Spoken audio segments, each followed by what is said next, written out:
What is up, guys? It's another video, and I'm outside, as you can tell, and behind me is my 1992 Corvette. A lot of you have been asking me, Ralph, what's going on with your Corvette? What's happening to your Corvette?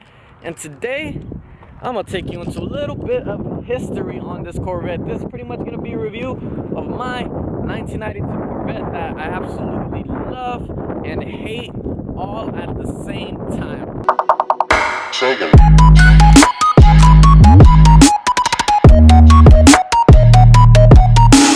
Sorry, it's really windy, but I did decide to do this a little bit outdoor. Not a little bit outdoors, a lot of bit outdoors. So a lot of outdoors. So it might be a little bit windy, but this is my 1992 Corvette. I had this car for about 2 years now, and I've absolutely loved it. I mean, how could you, like, look at this? I absolutely love the back, the lights, the way it goes. The thing I do not like, and one thing I may not like about this car, is the front end, because in the beginning, in 1992, gosh, there's so much air, this video might not go to crap, but in 1992, this car was all about aerodynamics, and it's beautiful curves, beautiful everything. The exterior did not come with these wheels, obviously did not come with these wheels I purchased, I put on them. These are, I believe, Z06 wheels from, what is it, maybe 2003 Corvette, I believe, I'm not too sure, not too exact on that, but absolutely. One thing that I love about this car, this will never get old. So this will never get old. You pull up to any gasoline station, remember, the left side's busy, right side's busy. One thing you don't have to worry about with that car is that the gas tank is right here, right in the back. You open it up, take it off, pump your gas. It's that easy. Exterior wise, it's really not much to it. It's a white 1992 Corvette. Now I'm gonna show you the interior here. The interior, it's really old. Oh, the best thing about this car, let me show you before we jump into the interior. Let me show you how about this car.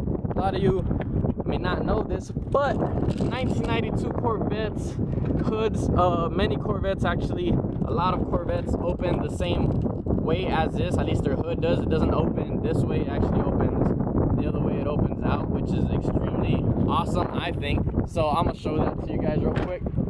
The way it opens is, if I can get it to open, it is a 1992 Corvette, so it got a little bit of, you know, little things to let it open up. There you go. Sometimes it does not want to work. You open it up, and this is literally it. Like, how cool is that? It opens like this. The way they designed this was supposed to be like a Formula 1 car, where you could literally change anything on the tires, change anything over there, and it just makes it a lot easier to work on. So you could just have all this open space to work on it, and it blocks the sun. I mean, look at this. I'm not in the sun anymore while I'm working on this engine, and you don't have to take off any fenders. You don't have to take anything off, because the fender is built in to the hood. Like, if that's not awesome, I don't know what it is. But let me put this hood down because it is pretty heavy. To close the hood, you just bring it down and let it drop. Now your hood's closed. Now the interior, or the trunk, let's get a trunk. This is a trunk. You can literally see right through it, exactly through it. Now how you open this trunk is either you pull this switch right here, but what I think is the coolest and almost the most unnecessary one of all is that if you open your sorry, what was that, bro? That if you open your glove box, if you open this glove box, which you have no space for literally anything. I mean, I guess if you're driving a Corvette in 1992, you had a lot of money and didn't really need much space for anything. But you see this yellow button, which looks like it's an ejectocito from freaking Fast and Furious. Actually, you click on it and your trunk pops up open.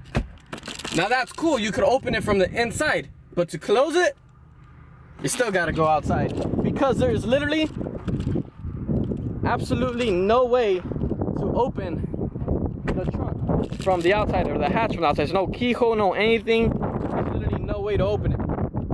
Interior wise, now my interior is not perfect because it's 1992, it's a used car. I got this car, I absolutely love this car, but 1992, and the first thing you would notice on summer days is the roof is see-through. It is completely, like, you could see my hand through the roof. Now this car originally would come with two roofs, which is a solid one, solid color, and then this one for, I guess, sunny days, good days.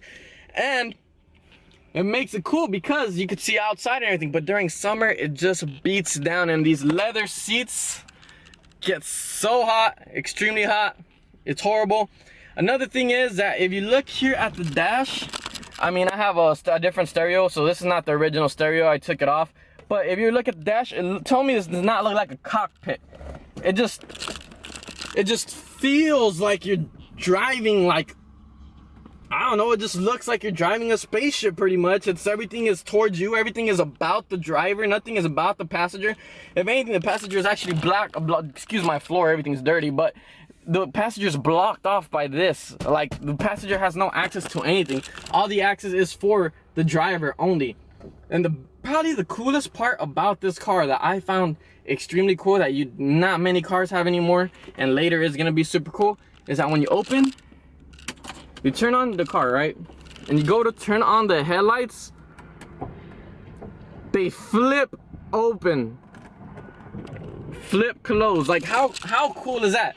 Now, Corvette did that because at the time they had headlights and everything, and they didn't do it, but it was a bad design. They put it down because that way it has more aerodynamics, a lot more pointer, a lot more slimmer. It's more aerodynamic, a lot more downforce. But they didn't think about it that when you pretty much have them up like that, when you have them open like that and you're driving, this is literally catching all the wind while you're driving. That is no aerodynamic in that at all. If anything, that pretty much slows you down.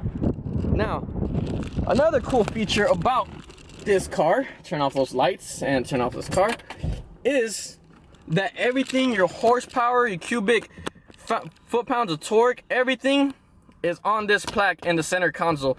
350 cubic inches, 300 horsepower, 330 foot-pounds of torque, the compound ratio, and it's a 5.7 liter tune port injection.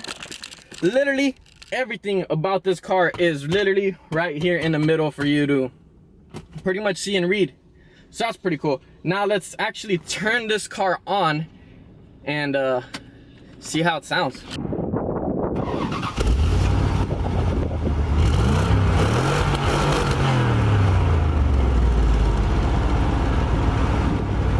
Now tell me that doesn't sound like pure American muscle shooting bald eagles out the butt. So the one thing that's hard in this car is literally sitting down and getting in the car because the seats are so low, and if you look to try to put on or move the seat or anything, there's no buttons on the sides. The buttons are all right here in the center console where you can move it up, move it back, forward, back. I'm telling you guys, luxury. It's true luxury. Now if you see these lights right here outside, which I forgot to mention, is that they're not just here for any reason. These lights right here on the side is of course a reflector, but this light, what it does, it has one on each side of the car, one on the right side, one on the left side, and that is because when you're gonna turn, you put your left signal, it illuminates the left side of the road so you can see where you're about to turn to. And when you turn to the right, it illuminates the right side of the road so you know where you're about to turn to also.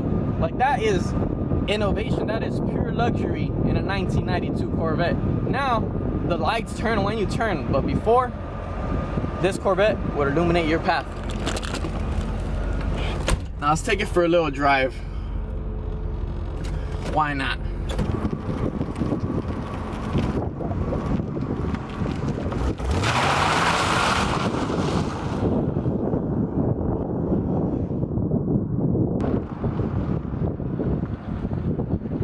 As you can see, this is a 1992 Corvette, but it absolutely just gets up and goes when you floor it. Like, there's no thinking about it. You put it down and it just goes, because that's what it does. It just goes.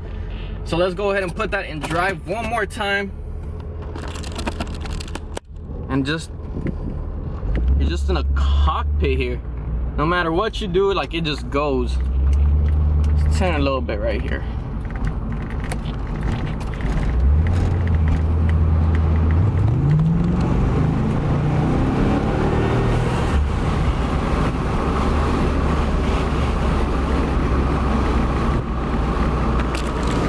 This car, I love it and I hate it all in the same time. One, because my AC is not working the best, so that's mainly why I don't drive it in the summer. One, because it's just freaking hot. Two, because it's an old 1992 Corvette. While it's America's pride and joy, this Corvette is America's pride and joy. You never heard anybody in America call a Mustang America's pride and joy, or a Camaro America's pride and joy. No matter how bad Mustang and Corvettes hate each other, at the end of the day, it's Corvette that is America's pride and joy. So that's what makes America so great. It's America's supercar. We have Corvettes now, Z06s, Z01s that, well, Z01s Camaros, but that pretty much beat Ferraris, Lamborghinis. It beats those top of the line cars, man. Cars that are like innovative, that just are supposed to be the top of the line. And here comes a Corvette for less than quarter of the price of a Ferrari or Lamborghini. Just eats those cars alive. And it's crazy to believe that, because you're racing against a mid-engine Ferrari, a mid-engine Lamborghini, but this front engine V8 Corvette just takes them all down. And when you remember you're driving that, when I remember I'm driving that, this is a 1992 Corvette. This car is a classic now. It is a classic. I wish I could keep it, but I'm a college student and I need a very slightly more reliable car. And I know I'm gonna regret it later in my life when I'm like, damn, I should have kept my 1992 Corvette. So that's just a small review of my 1992 Corvette, guys. And I mean, I have been working on it. I have been putting parts on it. Try to park this in reverse. We don't have, you know, we didn't have any backup cameras in 1992, so it's a little bit more difficult here, especially with the little itty bitty mirrors that they decided to put in 1992 Corvettes. So here we go. Parking in reverse, parking in reverse, parking in reverse. Oh, getting off an edge curb right here. Let's get back on the curb. It's just a little bit harder. I think that's good enough right there. Put it in park. Put the windows up. We just close it. Use a key, because before we had a key for the door and a key for the engine. Don't have that much anymore. Lock it up. Oh no, wait, you actually gotta lock the cars now, because you know we didn't have, it's a Corvette, but it didn't have an alarm system back then. So that's a small review of my 1992 Corvette. I hope you guys like this video. I'll make more videos about it later if you guys enjoy it or not. But today, it's a small video, and I wanted to get a little bit of content out for you guys. So I hope you guys enjoyed. And if you guys want to see me do some mad skids or whatever in that car, just let me know. And we'll see what we can do for y'all. See y'all later. Hope you guys can subscribe, enjoy, and yeah, see you on the next one.